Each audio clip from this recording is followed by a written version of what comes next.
Bismillahirrahmanirrahim. Alhamdulillahirabbil alamin wassalatu wassalamu ala sayyidina Muhammadin asyrafil mursalin wa ala alihi wa sahbihi ajma'in. Subhanaka la ilma lana illa ma 'allamtana innaka antal alimul hakim. Wa tub 'alaina innaka antat tawwabur rahim wa taqabbal minna innaka antas samiul alim. Qala rabbi shrah li sadri wa yassir li amri wa hlul 'uqdatam min lisani yafqahu qawli.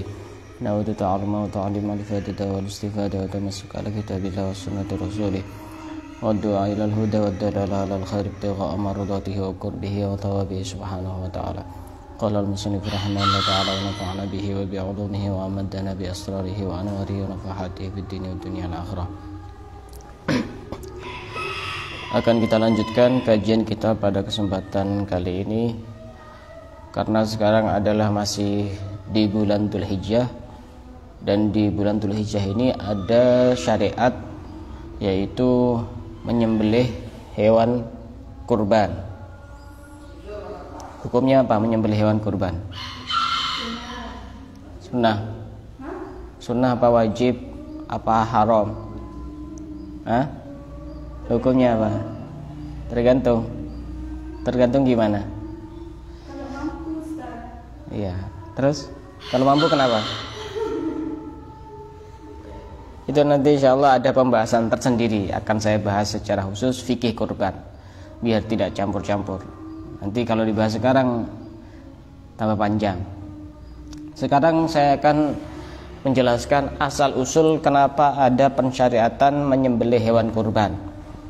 Nanti di hari yang berbeda nanti akan saya jelaskan tentang fikih kurban yang sebagian orang itu masih tidak paham tentang aturan-aturan menyembelih hewan kurban itu bagaimana. Diceritakan dulu Nabi Ibrahim itu pernah berkurban, jadi sudah ada, pernah mendekatkan diri kepada Allah berkurban dengan menyembelih 1000 kambing, kemudian 300 sapi dan 100 unta. 1000 kambing, 300 sapi dan 100 unta. Itu kalau diuangkan sekarang berapa itu? Kambing saja itu sekitar berapa? 2 jutaan ya? 2 juta. Kalau misalkan kita kalikan 300 berapa sudah? 2 juta kali 300 berapa? Hah? 600 juta. Sapi anggap kita hargai 20 juta. Rata-rata segitu kan sapi harganya. 20 juta kali 100 berapa? Hah? 2 miliar. 20 juta kali 100 berapa? Kali berapa? Kali 300. Tadi kan kambingnya 1000. Kambingnya 1000, sapinya 300. Yang tadi kambingnya 1000, 2 juta kali 1000 berapa? 6 miliaran ya?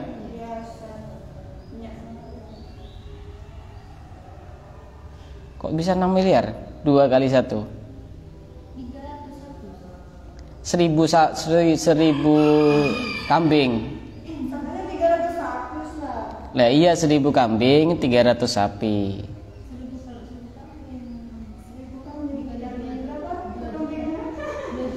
2 juta kali 1000 berapa?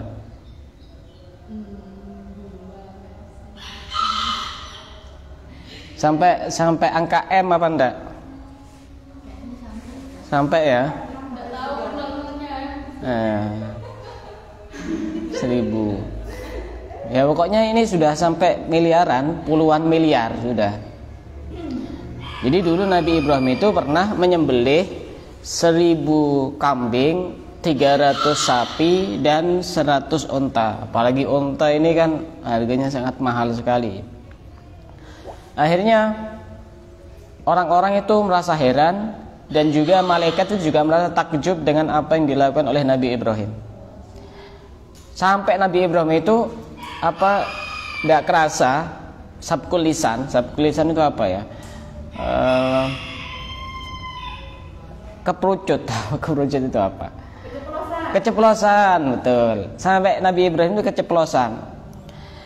kullu ma taqarraba bihi laisa bi syai'in indi. Itu semua tidak ada yang berarti bagi saya. Wallahi, kata Nabi Ibrahim, demi Allah, lau kana li ibnun la adbahannahu fi sabilillah. Kalau seandainya saya punya anak dan saya menyembelih, pasti akan saya sembelih. Kata Nabi Ibrahim, keceplosan. Waktu itu beliau masih belum punya anak, Nabi Ismail masih belum punya anak. Kemudian akhirnya Nabi Ibrahim itu di dalam satu doanya berdoa kepada Allah, Rabbi habli minas sholihin. Ya Allah, beri aku keturunan yang soleh. Ini di dalam ayat Al-Quran ya, ayat Al-Quran. Nah, di sini juga kita bisa mengambil satu pelajaran yang penting, bahwa meminta kepada Allah anak yang soleh itu adalah hal yang penting. Sekelas Nabi saja, sekelas Rasul seperti Nabi Ibrahim, itu masih meminta kepada Allah agar diberi anak yang soleh, apalagi orang-orang biasa seperti kita ini. Padahal Nabi Ibrahim itu kan orang yang sering dikunjungi oleh malaikat Jibril untuk memberikan wahyu. Lingkungannya juga lingkungan yang steril, maksiat jarang, pergaulannya juga terjaga, tapi masih khawatir mempunyai anak yang tidak soleh. Nyatanya beliau masih berdoa, Rabbi habli minas sholihin. Makanya kita pun juga mestinya jauh lebih penting untuk meminta itu. Kadang ada orang nikah itu tidak mau berdoa seperti itu, padahal itu penting. Bermula dari doa, nanti insya Allah juga akan menjadi anak yang soleh. Setelah berdoa, kemudian jarak beberapa tahun, beliau dikaruniai anak dan kemudian diberi nama Ismail. Kemudian setelah Nabi Ismail ini usia sekitar 7 tahun, ada yang mengatakan 13 tahun, falamma balagha ma'ahu sa'ya. Apa itu lanjutannya? Ya, hafal Quran. Falamma balagha ma'ahu sa'ya. Apa lanjutannya? Mbak Syifa. Apa lanjutannya? Falamma balagha ma'ahu sa'ya qala. Nah, cari nanti di Al-Qur'an ya. Itu ketika Nabi Ismail usia 7 sampai 13 tahun sudah bisa untuk diajak jalan bareng. Ketika sudah mencapai usia di mana Nabi Ismail ini bisa diajak jalan bareng sama Nabi Ibrahim. Kemudian pada suatu malam Nabi Ibrahim ini bermimpi. Di dalam mimpinya itu Nabi Ibrahim diperintahkan untuk memenuhi nadarnya. Di dalam mimpi itu ada ucapan ufi binadrika, penuhi nadarmu. Apa nadarnya itu? Dulu kan pernah keceplosan, kalau seandainya saya punya anak, akan saya sembelih semata-mata untuk mendekatkan diri kepada Allah. Dan itu terjadi pada malam tanggal 8 Dzulhijjah. Jadi malam tanggal 8 Dzulhijjah itu Nabi Ibrahim mimpi suruh untuk memenuhi nadarnya. Berarti malam apa? Malam tanggal 8 itu malam Tarwiyah. Akhirnya Nabi Ibrahim ini keesokan harinya yatarawwa itu yatafakkar ahwa minallah am minasyaiton.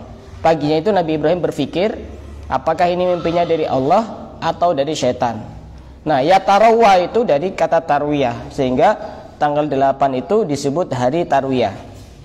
Karena tentang cerita Nabi Ibrahim berpikir tentang mimpinya itu. Yatarawwa ayatafakkar ahwa minallah am minasyaiton. Sehingga tanggal 8 Dzulhijjah disebut hari tarwiyah. Kemudian malamnya lagi, berarti malam tanggal 9, Nabi Ibrahim mimpi lagi dengan mimpi yang sama.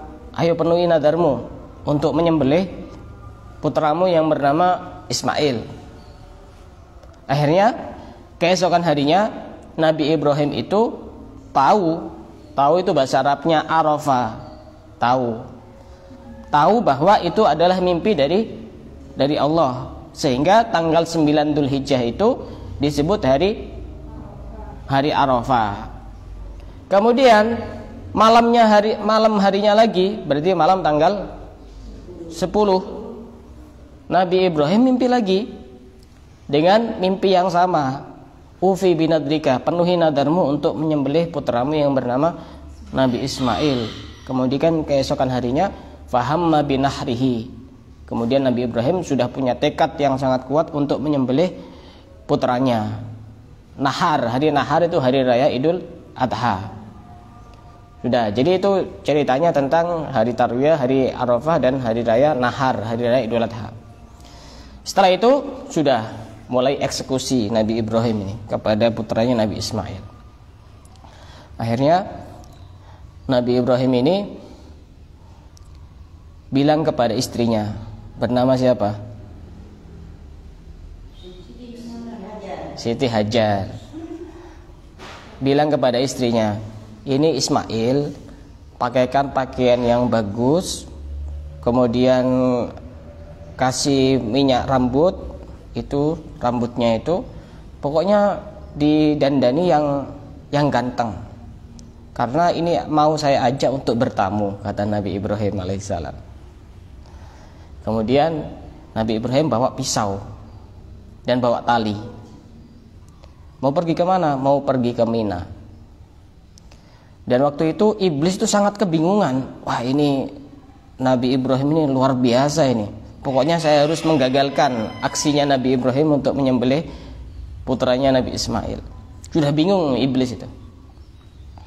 Akhirnya iblis ini menggoda kepada Siti Hajar. Faja iblis yaqulu li abi. Iblis berkata kepada ayahnya Nabi Ibrahim. Mohon maaf. Iblis menggoda kepada Nabi Ibrahim. Wahai Nabi Ibrahim, ala tara i'tidala qamatihi. Coba lihat anakmu itu. Orangnya ganteng, gagah, tampan. Dan umur 13 itu kan masih anak yang masih apa ya? 13 itu kelas berapa ya? Kelas 2. Jadi masih aktifnya, terus orang tua itu juga senang kepada anak. Kemudian apa jawaban Nabi Ibrahim? Iya, memang anakku seperti itu, tapi aku diperintahkan oleh Allah untuk menyembelih putraku sendiri. Akhirnya iblis sudah putus asa. Akhirnya menggoda kepada istrinya Nabi Ibrahim bernama Siti Hajar. Apa kata iblis? Kaifa taqudina dhahaba Ibrahim bibnika liyadbahu. Bagaimana kamu kok duduk di sini? Ibrahim suamimu itu pergi dengan anakmu untuk disembelih, kata iblis. Apa jawaban Siti Hajar? Ini kan keluarga soleh dan soleha, jadi ya pasti jawabannya itu ya luar biasa. Apa kata Siti Hajar? La takdzib, jangan bohong kamu iblis. Hal ra'aita aban yadbahu ibnahu. Apakah ada ayah yang mau menyembelih anaknya? Apa kata iblis? Ya kamu lihat sendiri kan, tadi itu bawa pisau sama tali. Kemudian Siti Hajar menjawab, tujuannya apa kok menyembelih? Kok menyembelih putranya? Kemudian iblis menjawab, ya nah, iblis agak sedikit bodoh juga. Dia itu diperintahkan sama Allah gitu. Diperintahkan sama Allah. Apa kata Siti Hajar? Nabi itu tidak pernah diperintahkan untuk melakukan kebatilan. Jika itu adalah perintah Allah, saya tidak akan mungkin untuk menghalang-halangi. Wah, luar biasa. Siti Hajar itu. Padahal anaknya mau disembelih.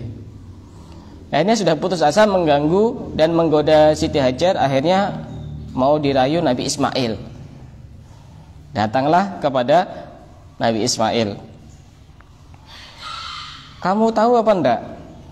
Nabi Ibrahim ini masih belum ngasih tahu sama Nabi Ismail kalau mau disembelih. Kamu tahu apa enggak? Kamu kan sekarang waktunya masih main-main, waktunya bersenang-senang. Itu lihat ayahmu itu bawa tali, bawa pisau, mau menyembelih kamu. Kemudian apa kata Nabi Ismail? La takdzib alayya. Jangan bohong kamu, wahai iblis. Kenapa kok ayahku mau nyembelih aku? Lagi-lagi iblis ini agak sedikit bodoh juga. Wong sudah diulang tadi perkataannya, kok diulang lagi. Dia itu menyangka bahwa itu adalah perintah dari Allah. Apa jawaban Nabi Ismail? Sami'na wa ata'na. Sami'na wa ata'na. Kalau istilah bahasa Jawa sendiko dawuh. Kalau istilah bahasa Madura apa? Ngereng kasokan gitu. Oh, sami'na wa ata'na. Coba ya bayangkan, sami'na wa ata'na. Murid saja susah ngomong seperti itu ke gurunya itu, betul. Padahal perintahnya tidak begitu berat untuk menyembelih nyawa, bukan hal-hal yang ringan. Tapi kadang-kadang sami'na wa ata'nanya itu cuma di mulutnya saja. Tidak di hatinya. Nabi Ismail bilang sami'na wa ata'na. Kalau dalam istilah militer, siap gerak. Masya Allah. Nabi Ismail sebegitu hebatnya. Kalau di acara-acara pengajian di pondok pesantren, dan yang saya hormati pengasuh pondok pesantren ini dan ini, yang terhormat Al-Mukarram alladzi sami'na wa ata'na, bener apa enggak itu? Jangan-jangan cuma ngecap itu. Alladzi sami'na wa ata'na. Kalau menurut saya tidak perlu itu disisipi seperti itu, khawatir cuma manis di kata, pahit dirasa. Ya bagus, itu bagus. Khawatirnya cuma ngomong aja itu loh. Akhirnya kan dia tidak sesuai dengan omongannya. Cukup Al-Mukarram, yang semoga kita bisa mengabdi kepada beliau, itu kan doa itu. Kalau Allah disami'na, yang kami dengarkan dan kami taati perintah-perintahnya. Wah, berat itu. Lebih berat daripada gunung. Nabi Ismail bilang sami'na wa ata'na. Kemudian iblis mau menggoda lagi kepada Nabi Ismail. Tidak tahu mau menggoda dengan kata-kata apa lagi. Tapi karena Nabi Ismail ini kesel, wah ini kurang ajar ini iblis menggoda saya ini. Akhirnya sebelum mau menggoda yang kedua itu, Nabi Ismail melempar iblis dengan batu kerikil sampai mengenai matanya yang kiri. Makanya di hari itu ada kesunahan untuk melempar jumroh. Itu dari ceritanya Nabi Ismail melempar iblis. Makanya kalau ada orang yang suka ngelempar-lempar, itu jangan-jangan yang dilempar adalah iblis. Akhirnya sudah pergi itu iblis, tidak jadi menggoda Nabi Ismail. Akhirnya setelah nyampe di Mina, Nabi Ibrahim ini baru bilang kepada putranya yang bernama Nabi Ismail, ya bunayya inni ara fil manami anni adbahuka fanzur madza tara. Ini ada di dalam ayat Al-Qur'an. Wahai anakku, aku pernah bermimpi. Di mimpi itu aku diperintahkan untuk menyembelih kamu. Bagaimana pendapatmu? Bagaimana pendapatmu? Ini seorang anak yang masih menghargai anaknya, walaupun itu benar-benar adalah perintah Allah. Apa jawaban Nabi Ismail? Qala ya abatif alma tu'mar satajiduni insyaallahu minas sabirin. Wahai ayahku, lakukan apa yang diperintahkan oleh Allah. Aku insyaallah akan menjadi orang-orang yang sabar, kata Nabi Ismail. Falamma sami'a Ibrahim kalama waladihi arafa annahu istajaba Allah du'aahu hina da'a Allah biqauli rabbi habli minas sholihin. Ketika Nabi Ibrahim mendengar ucapan anaknya seperti itu, Nabi Ibrahim sadar dan tahu bahwa doanya dulu yang pernah diungkapkan, disampaikan kepada Allah, Rabbi habli minas sholihin, benar-benar dikabulkan oleh Allah. Karena memang kalau tidak soleh tidak bisa ngomong seperti itu. Satajiduni insyaallahu minas sabirin. Sami'na wa ata'na. Akhirnya Nabi Ibrahim bersyukur kepada Allah. Kemudian Nabi Ismail memberi pesan kepada ayahnya bernama Nabi Ibrahim. Wahai ayahku, ini pesan pertama, pesan yang begitu sangat memilukan. Aku berwasiat kepadamu wahai ayahku Ibrahim. Pertama, kamu ikat tanganku dan juga kakiku. Kenapa?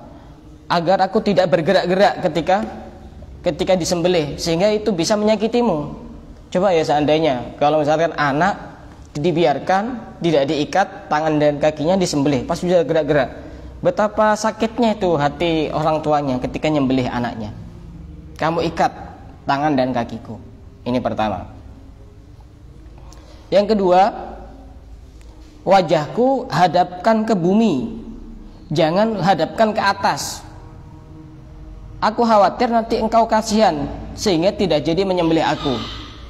Besarnya hatinya Nabi Ismail. Suruh kayak orang tengkurap itu.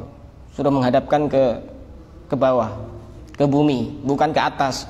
Khawatir nanti kalau ke atas Nabi Ibrahim melihat anaknya, wajahnya sangat tampan, wajahnya lucu, wajahnya begini, akhirnya kasihan. Jadi orang menyembelih itu ada aturannya sebenarnya. Salah satu kesalahan fatal di masyarakat kita itu, dan itu satu hal yang tidak dianjurkan, walaupun tidak sampai haram, tapi itu tidak diperbolehkan. Menyembelih hewan kurban di depan hewan kurban yang lain itu tidak boleh, karena menakut-nakuti itu yang belum disembelih itu. Jadi orang tidak punya peri kemanusiaan dan peri kehewanan. Tidak boleh seperti itu. Minimal ada tabir atau yang sekiranya tidak dilihat oleh itu sama hewan yang lain yang masih hidup. Jadi kan kalau seandainya hewan tuh bisa mikir, wah ini saya mau dieksekusi, mau dihukum mati ini sama manusia ini. Kasihan. Kadang-kadang kan ada yang sampai meneteskan air mata itu, hewan-hewan yang belum disembelih. Itu hal yang kadang-kadang dianggap sepele, padahal itu di dalam fikih walaupun tidak sampai batas haram itu tidak dianjurkan, tidak diperbolehkan. Itu wasiat yang kedua. Ya, wasiat yang ketiga, kalau bisa bajumu itu dilepas. Tujuannya apa? Agar nanti ketika engkau menyembelih aku, darahku ini tidak mengenai bajumu, sehingga kemudian nanti engkau teringat, oh ini darahnya Ismail. Nanti akhirnya sedih, dilihat ibuku juga sedih, engkau juga melihat sedih ketika setelah selesai menyembelih aku. Kemudian yang keempat, wasiatnya itu tajamkan itu pisaunya, karena kematian itu sungguh sangat berat. Kalau pisaunya tidak tajam, nanti kan tidak mati-mati itu anaknya.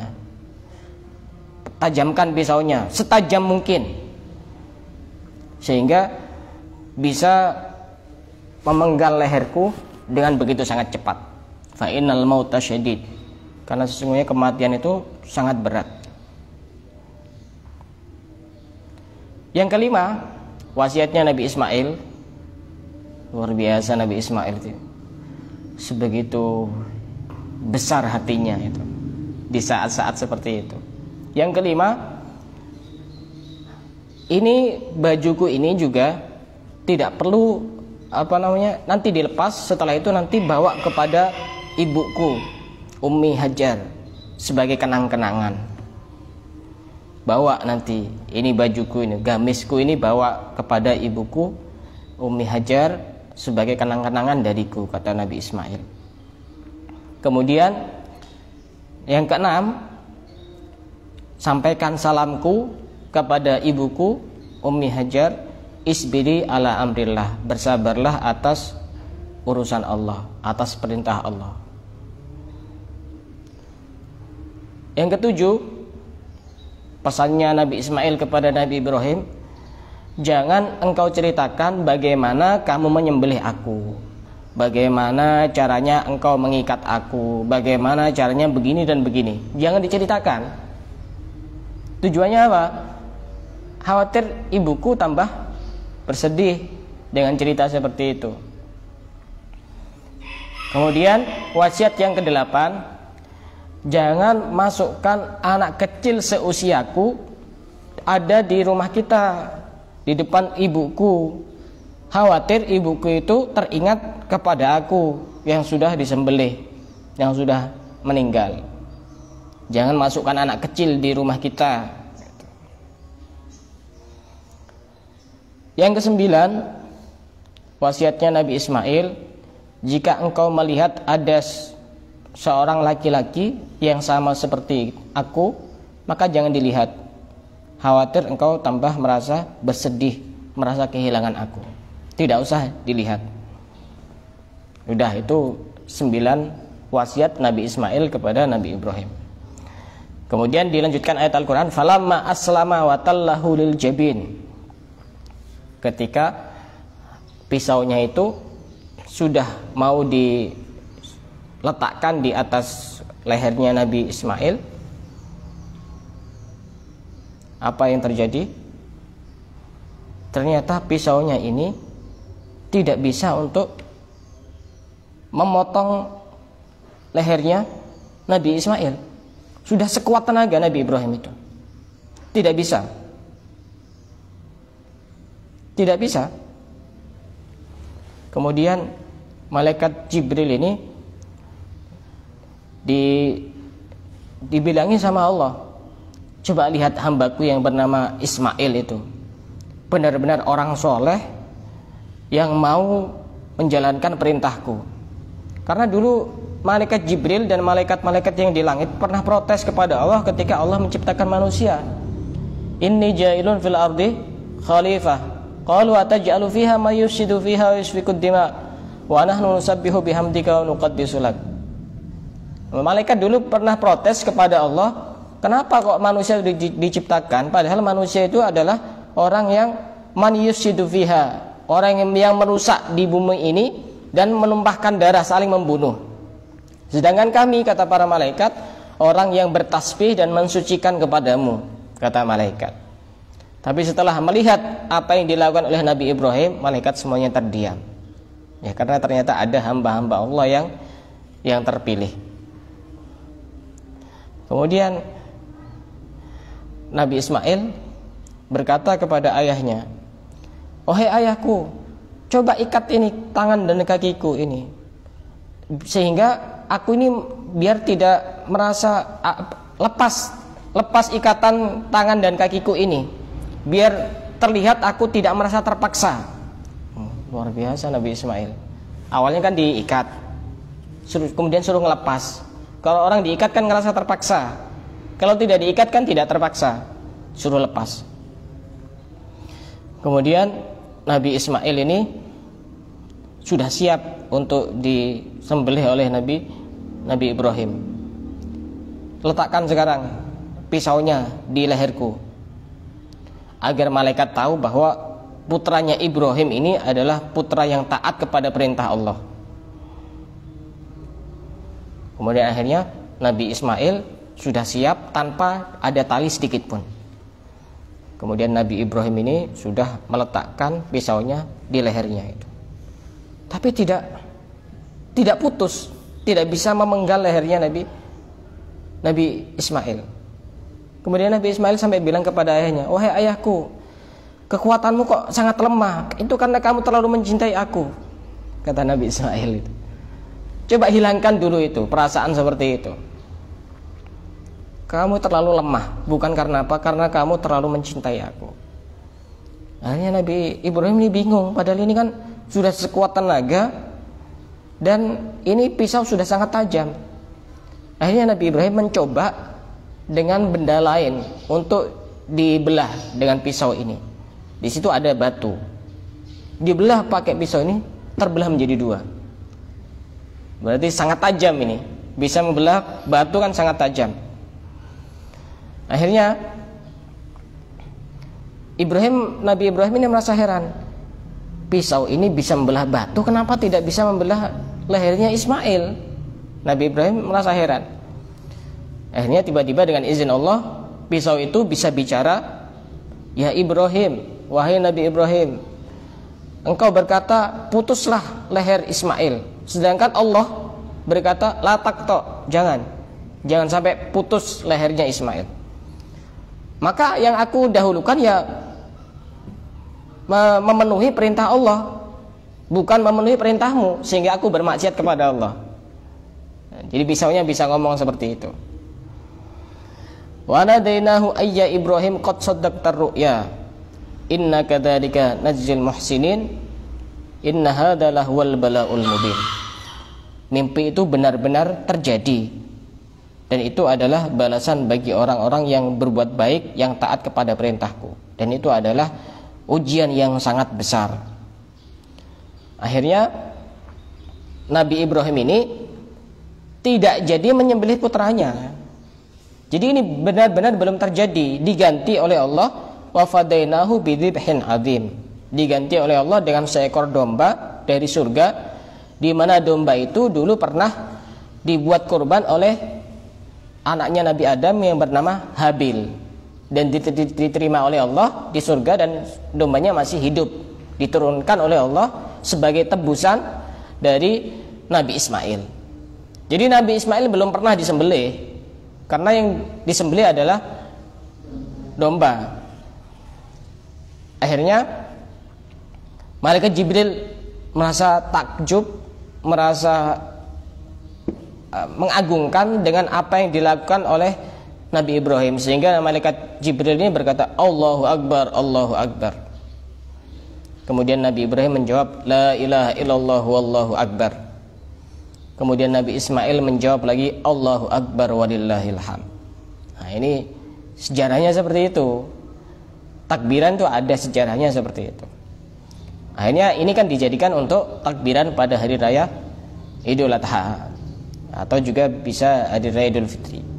Bahkan Sayyidina Ibnu Abbas, beliau berkata, seandainya dulu itu cerita itu benar-benar terjadi, Nabi Ibrahim menyembelih putranya yang bernama Nabi Ismail, mungkin akan disunahkan setiap hari raya Idul Adha itu orang tua menyembelih putranya.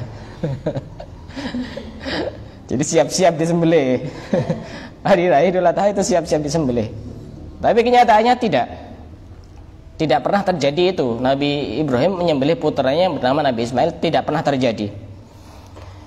Pada suatu ketika Nabi Ismail ditanya oleh ayahnya Nabi Ibrahim. Apa pertanyaan Nabi Ibrahim? Anta sakhiyun am ana sakhi. Nabi Ismail ini bertanya kepada ayahnya Nabi Ibrahim, yang dermawan itu engkau atau aku? Kata Nabi Ismail. Nabi Ibrahim menjawab, aku yang lebih dermawan, yang lebih suka berkorban. Nabi Ismail menjawab, bukan engkau, tapi aku. Kenapa kok bisa seperti itu? Karena engkau punya anak yang lain, sedangkan aku hanya punya satu nyawa. Nabi Ismail menjawab seperti itu. Kemudian Allah menjawab, ana asha minkuma, aku lebih dermawan daripada kalian. Aku tidak menjadikan engkau disembelih oleh ayahmu Nabi Ibrahim, dan aku menggantikan sebagai tebusan adalah seekor domba. Sehingga tidak ada peristiwa penyembelihan Nabi Ismail oleh ayahnya yang bernama Nabi Ibrahim. Nah, itu sekilas tentang cerita riwayat kenapa setiap hari raya Idul Adha itu ada kesunahan untuk menyembelih hewan kurban. Cuma terkait dengan hewan kurban ini akan saya bahas di hari yang berbeda, khusus tentang fikih kurban, biar tidak campur-campur. Insya Allah nanti ada pembahasan yang lebih rinci dan lebih mendetail. Jadi tidak perlu tanya sekarang kalau tentang hewan kurban. Insya Allah akan saya bahas mungkin besok insya Allah. Dari sini ada yang mau ditanyakan? Silakan yang mau bertanya. Yaitu tadi doa itu bagus untuk dibaca, baik yang sudah menikah maupun yang belum menikah. Rabbi habli minas sholihin. Yang belum menikah kok doa seperti itu, ya Allah berikanlah aku keturunan yang soleh. Otomatis kalau diberi keturunan yang soleh, dia sudah punya suami, kan begitu. Masa iya punya keturunan yang soleh tidak ada suaminya? Makanya itu juga salah satu amalan yang juga bisa dibaca bagi orang yang belum menikah, agar diberi keturunan yang soleh. Itu cari jalan pintas. Soalnya kalau sudah punya anak, otomatis sudah punya suami gitu. Insya Allah akan kita lanjutkan pada pertemuan yang akan datang. Saya akan bahas tentang fikih kurban yang berkaitan dengan kurban. Salah satu diantaranya misalkan, apakah orang yang mau berkorban itu boleh mencukur rambut, mencukur kumis, jenggot, kuku dan seterusnya, apakah bagaimana? Kemudian juga misalkan nanti hewan kurbannya itu apakah dia boleh makan atau tidak?